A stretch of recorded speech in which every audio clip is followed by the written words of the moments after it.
খই বড়া কে কে খেয়েছে বলেন তো? কার কার পছন্দের? আমার তো ভীষণই পছন্দের। যারা একবার খেয়েছে তারা এর স্বাদ ভুলতে পারবে না। কথা দিচ্ছি, আপনারাও চেষ্টা করে দেখতে পারেন। বেশি কিছু না, খুব সামান্য উপকরণ নিয়েছি। পেঁয়াজ, এখানে রসুন কুচি আর কাঁচামরিচ, সাথে অ্যাজ ইউজুয়াল আপনারা যে বড়াতে যে মশলাগুলো ব্যবহার করেন সেম মশলাগুলোই ব্যবহার করবেন।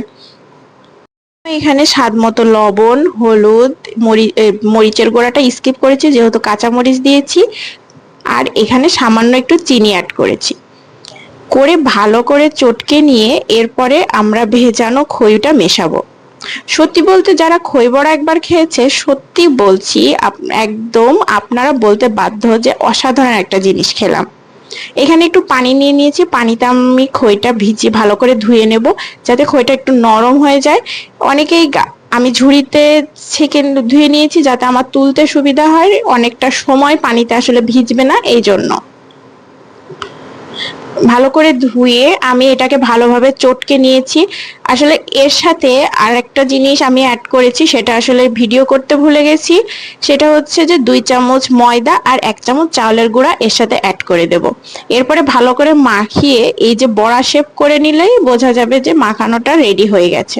এরপরে আমরা এখানে তেলে ভেজে নিলেই কিন্তু চটপট খই বড়া রেডি। আসলে খই বড়া খেতে আমার খুব ভালো লাগে। এখানে এই যে ভেজে নিলাম খই বড়া। তাই যদি থাকে খই আর তাহলে কোনো চিন্তা নেই, চটপট জলদি তৈরি করে ফেলতে পারবেন এরকম খই বড়া। সবাই তো দই বড়া খেয়েছেন, অনেক ধরনের বড়া খেয়েছেন, এবার খই বড়া খেয়ে দেখেন কেমন লাগে। আশা করি খুবই ভালো লাগবে। এরপরে বাসায় তো জামাই সবসময় থাকে না, আজকে একটু তাড়াতাড়ি বাসায় চলে এসেছে, তাই ভাবলাম তাকে দিয়েই টেস্ট করে। এটা তার প্রথম খাওয়া হবে খই বড়া, এর আগে সে কখনো খায়নি। চলেন তার রিভিউ নেওয়া যাক, সে খেয়ে কি বলে, আসলেই ভালো নাকি খারাপ। চলেন যাই, তাকে দিয়ে আসি।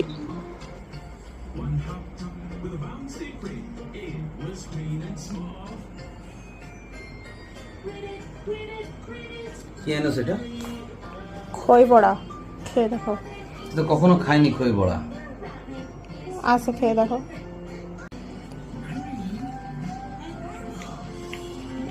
খুব মজা, সত্যি সত্যি খুব মজা।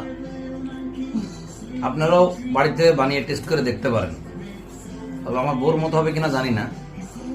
বানিয়ে খাবেন এবং কমেন্টটা অবশ্যই জানাবেন কিন্তু।